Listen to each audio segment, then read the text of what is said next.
You're too cheap to deserve me. She laughed while leaving for her sugar daddy, so I got rich while she got played. Now she's broke and begging at my door. This happened about a year ago, but I'm finally ready to share the whole story. Still processing how everything went down. I was with Melissa for 2 years. Met her through mutual friends, and things were great at first. I'm 28, work as a software developer, make decent money, but I've always been careful about spending, drive a 2013 Honda Civic, cook most of my meals at home, prefer hiking over expensive restaurants. Nothing wrong with that lifestyle. I was saving for a house, maxing out my 401k, building actual wealth instead of just looking wealthy. Melissa seemed to appreciate that at first. She'd laugh about my dad car and joke about my meal prep containers, but it felt affectionate. That changed somewhere around the 1.5-year mark. The first real sign was when we went to Olive Garden for dinner last fall. Nothing fancy, just a Tuesday night date. She spent most of the meal scrolling Instagram, showing me posts from her friends. "Look at this," she said, turning her phone toward me.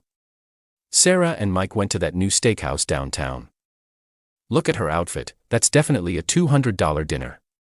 "Looks nice," I said, trying to get back to telling her about my day. "When's the last time we went somewhere like that?" "We went to Romano's last month for your birthday."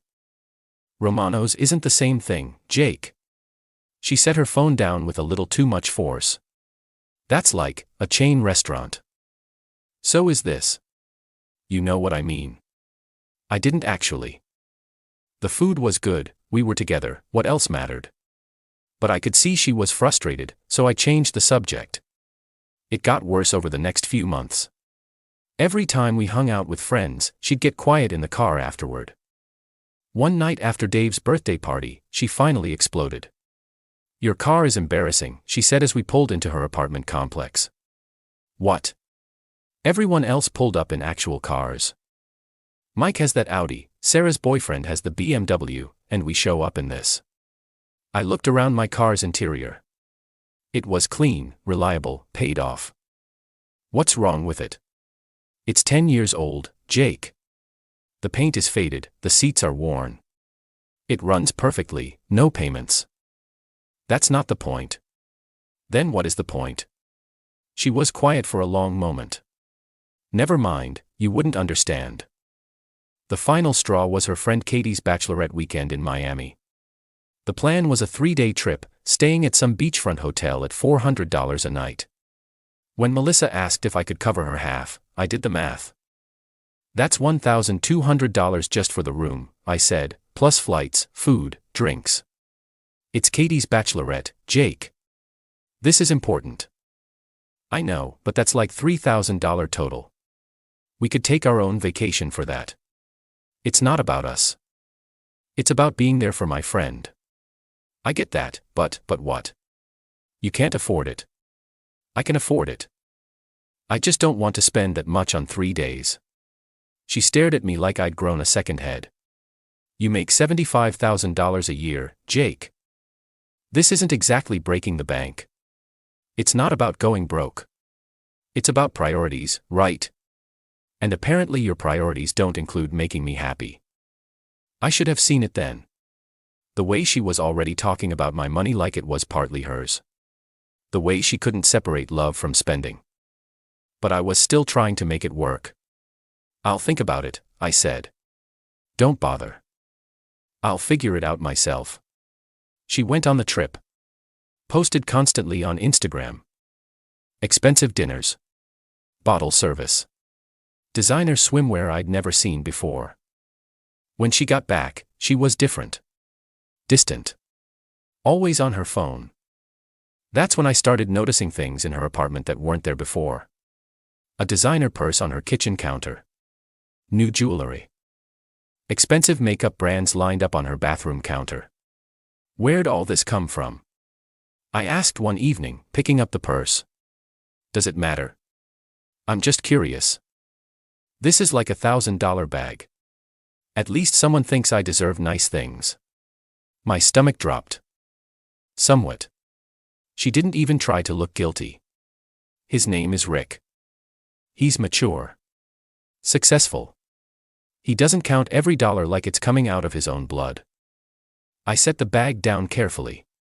How long? How long what? How long have you been seeing him? We're not seeing each other. Jake. He takes care of me. Shows me what it's like to be appreciated. By buying you stuff. By treating me like I'm worth something. That hit harder than it should have. I've always treated you. You've treated me like an expense to be managed. She was getting worked up now. Confident in her anger. Like every dinner out is money you'll never see again. Every gift is something you calculate and reconsider. That's not true. When's the last time you bought me something just because? Not for my birthday.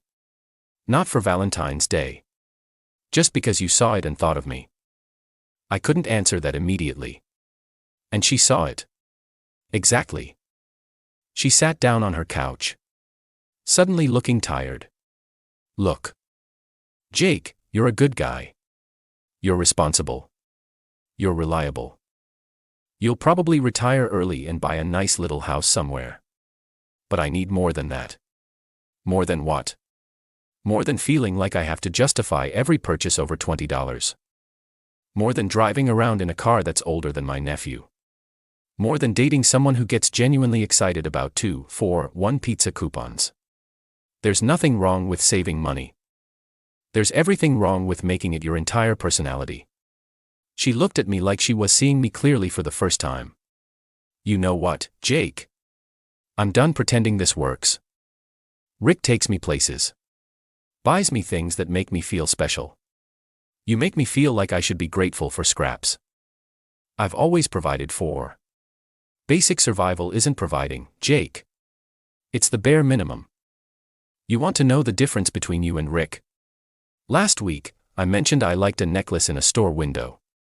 Rick bought it for me that afternoon. Not because it was my birthday or because I earned it somehow. Just because I liked it and he wanted to make me smile. So that's it. That's it.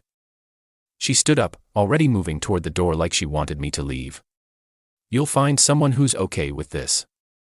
But I deserve better. I wanted to argue. Part of me wanted to ask how she could throw away 2 years for someone who barely knew her. But looking at her face, I realized she'd made this decision weeks ago. Maybe months ago. This conversation was just her way of making it official. Okay, I said. Okay. If that's what you want. She seemed almost disappointed that I wasn't going to fight for her. It is. I gathered my things from her apartment. A few books, a phone charger, a sweatshirt. Nothing major. I'd learned early not to leave too much of myself in other people's spaces. Walking to my car, I felt empty. Not heartbroken, exactly. More like deflated. Like I'd been holding my breath for months and finally let it out. I drove home to my studio apartment, sat on my couch, and tried to figure out what I was supposed to feel. Angry. Sad. Relieved. Mostly, I felt stupid. Stupid for not seeing it sooner. Stupid for trying to make it work with someone who saw my financial responsibility as a character flaw. But then something shifted. Maybe it was the quiet of my apartment after months of her constant criticism. Maybe it was realizing I wouldn't have to justify every purchase anymore. Whatever it was, I felt something I hadn't felt in a long time. Free. The next morning, I did something I'd been putting off for months. I opened my laptop and started researching investment properties. See, here's the thing Melissa never understood. I wasn't cheap because I couldn't afford things. I was careful because I was building something. Every dollar I didn't spend on overpriced dinners and designer bags was a dollar that could work for me. Within a week, I'd contacted a realtor about duplexes in up-and-coming neighborhoods. Properties where I could live in one unit and rent out the other. Instead of throwing money at restaurants to impress someone who would never be impressed, I was going to buy a piece of the American dream. I stopped checking Melissa's Instagram. Deleted her number. When mutual friends asked what happened, I kept it simple. We wanted different things. 3 months later, I found the perfect duplex. 2-bedroom units. Solid neighborhood. Previous owner had maintained it well. The numbers worked. Rent from one side would cover most of the mortgage. And I'd be building equity instead of paying some landlord's mortgage. I put in an offer that day. While I was waiting to hear back, Dave called. He and his girlfriend were having people over for dinner. Did I want to come? Will Melissa be there? I asked. No, man. Actually, he hesitated. She's been asking about you. What kind of asking? Just, how you're doing. If you're dating anyone. Stuff like that. What do you tell her? That you seem good. Really good, actually. You seem lighter. He was right. I did feel lighter. The constant low-level stress of managing someone else's expectations was gone. I could buy groceries without calculating whether Melissa would judge my choices. I could drive my paid-off car without apologizing for its age. Yeah, I said. I am good. I went to Dave's dinner party. Had a great time talking to people without worrying about whether my stories were impressive enough. Left early because I wanted to. Not because I was trying to save money on an Uber. My offer on the duplex was accepted 2 days later. The next few months were a blur of inspections, paperwork, and planning. I threw myself into the process completely. Researched contractors. Got quotes for minor renovations. Interviewed potential tenants. By the time I closed on the property, I'd already lined up renters for the other unit. A young couple who reminded me a lot of how Melissa and I used to be.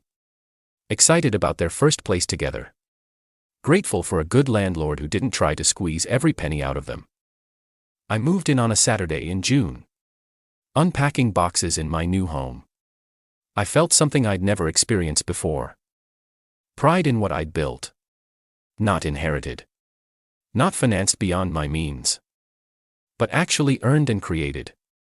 That evening, I was setting up my living room when my phone buzzed. Text from a number I didn't recognize. Hey, it's Melissa. Got your new number from Dave. Heard about the house. That's amazing. Would love to catch up sometime. I stared at the message for a long time. The old me would have responded immediately. Probably would have invited her over to see the place. The new me deleted the message and went back to arranging furniture. She texted again a week later. Jake, I know things ended weird between us, but I miss talking to you. Rick and I aren't together anymore if that matters. This time I read it twice before deleting. The third message came a month later. I drove by your old apartment and saw you moved. Dave told me about the duplex. I'm so proud of you for taking that step. I always knew you had it in you. I almost laughed at that one. Always knew I had it in me. She'd spent 2 years telling me I was too careful, too boring, too cheap. Now that I'd done exactly what I'd been planning to do all along, suddenly she'd always known. Delete. It was around this time that I met Emma. She was the sister of my new tenant, helped to move in. We got to talking while carrying boxes and I found myself asking if she wanted to grab coffee. Emma was a teacher, drove a car almost as old as mine, split appetizers without calculating the per-person cost. On our third date, she insisted on paying because I'd covered the first 2. I don't like feeling like I owe anyone, she said. You don't owe me anything. I know, but I want to contribute. It was such a foreign concept after 2 years with Melissa that I almost didn't know how to respond. Someone who wanted to contribute rather than be provided for. Emma and I took things slow. She appreciated that I owned property but didn't seem impressed by it in the way Melissa would have been. For Emma, it was just a smart financial decision, not a reflection of my worth as a person. We'd been dating for 3 months when Melissa showed up. I was coming home from work on a Tuesday evening when I saw her car in my driveway.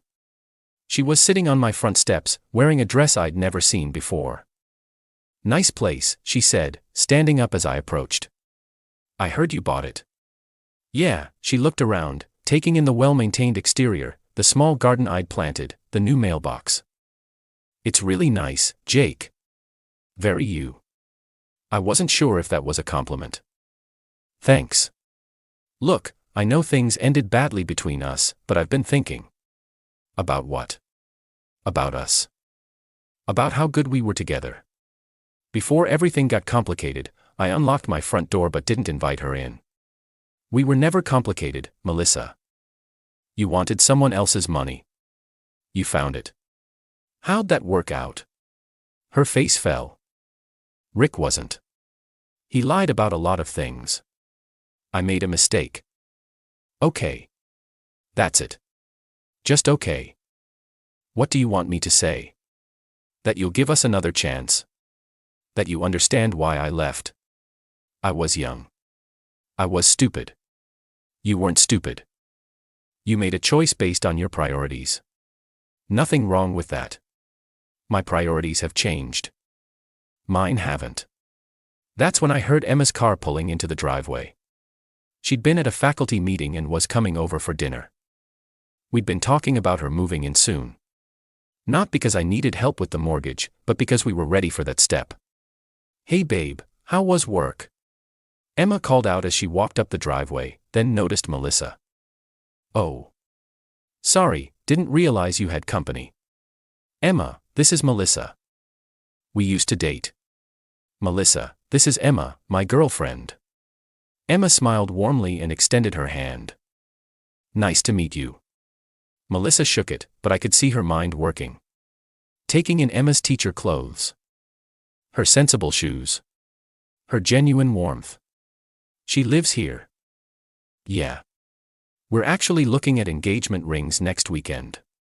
The look on Melissa's face was something I'll never forget. Not quite shock. Not quite hurt. But a kind of recognition. Like she was seeing the life she could have had if she'd been willing to build it instead of expecting someone else to hand it to her. Jake, can we talk privately? I think we just did. Emma had gone inside, giving us space without being asked. I could hear her in the kitchen, starting dinner. This is really what you want? Melissa asked. A teacher? Someone who'll never be able to give you the life you could have. What life is that? I don't know more. Better. You're successful now. You could date someone who matches that. Emma does match it. She works hard. Saves money. Cares about building a future. Just like I do. But she'll never. She stopped herself. Never what? Never mind. She looked around one more time. I should go. Probably. She walked toward her car, then turned back. For what it's worth, I really am happy for you. You deserve good things. I watched her drive away, then went inside to find Emma making pasta with ingredients from my garden. Everything okay? She asked. Not prying, but clearly willing to listen. Yeah. It really is. That was 8 months ago. Emma and I got engaged in December. With a ring I could afford without going into debt. From a woman who cried because of what it represented, not what it cost. We're planning a small wedding for next fall. Nothing fancy, but everything we want. I heard through Dave that Melissa moved back in with roommates after Rick's debts caught up with him. Turns out the expensive lifestyle was all financed. Leased cars. Maxed credit cards. Borrowed money from multiple women. When it all collapsed, she was left holding some of the debt. She tried reaching out a few more times. Christmas card. A text on my birthday. A Facebook message asking if I wanted to grab coffee and catch up properly. I never responded. Not out of anger or spite. But because there was nothing to catch up on. We'd both gotten exactly what we prioritized. She'd wanted someone who would spend money on her without question.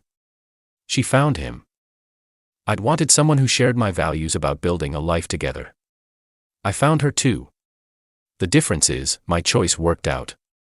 Sometimes I wonder if Melissa learned anything from the whole experience. If she realized that the stability and security she dismissed as boring was actually the foundation for everything else she claimed to want. But mostly, I don't think about her at all. I'm too busy being grateful for what I have. A home that's truly mine. A woman who sees my financial responsibility as a strength rather than a flaw. And the peace that comes from knowing I never have to justify my worth to anyone ever again. Emma and I are looking at a second property now. A small apartment building that needs some work but has great potential. She's excited about learning to be a landlord. About building wealth together instead of just spending it. That's the thing about finding the right person. Everything that was a problem before becomes a strength. Everything you had to defend becomes something to celebrate. I guess Melissa was right about one thing. I did deserve better. I just had to stop settling for less to find it.